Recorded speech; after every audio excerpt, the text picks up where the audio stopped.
Значи, човека е карал идвота и там. Сега ще заснемем целият случай. Значи, човека идва около там. Намираме се на входа на Студентски град за Дървеница. Това е там 3, 4, 5 блок. Там му е поднесло мокрото. Той е карал доста бързо, 80 години. Влязало е тук, колата се е завъртяла, че няма никой. От тук е минала. И ето го красивия автомобил, който вече не е красив. Аз ще заснемем малко по-далече. Да видим за какво става въпрос. Иначе беше голяма красавица тази кола, но за съжаление приключи земния си път. Сега от по-далечен план да видим случая.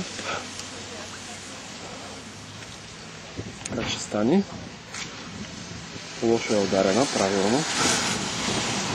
Задницата е добре, гумата е спукана. Предната е в ужасно състояние. Тая кола каква е?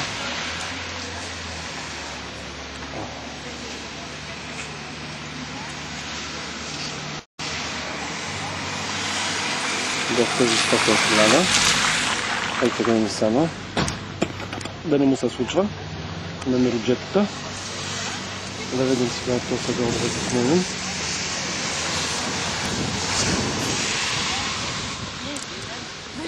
Сега си мисля сега един дизел най-добре павнички, вече са таскат.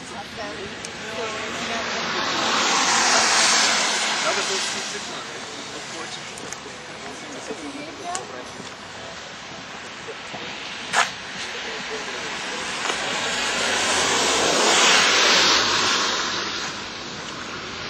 Това чудна красавица беше, мъчно не е за тази кола. Тя ще си хубава, виж какво е. Красавица е, ама вече не може да се кара. Деца нека изкриви очи, събрани очи пак е. Го шофьора, познавате ли го? Познавате ли? Това е старо куче ме дърви. Бърз и яростен шофьор. Него го познавате. Фитипалди. Шуми ми викаха някои други хора. Защото гледах формулата ми едната година и след това направих изпълнение. Мама му стара.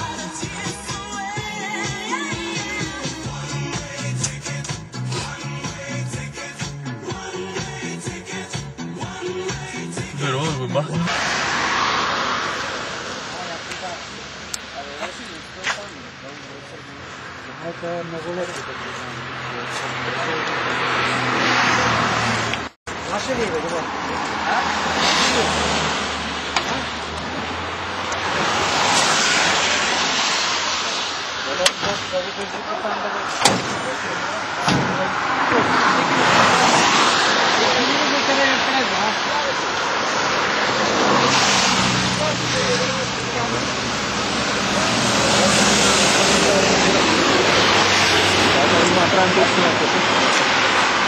Да ти платят? Не, платят сега.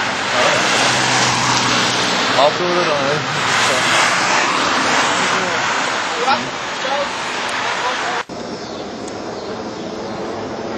не? И нещо, което трябва да се снима. Ето го.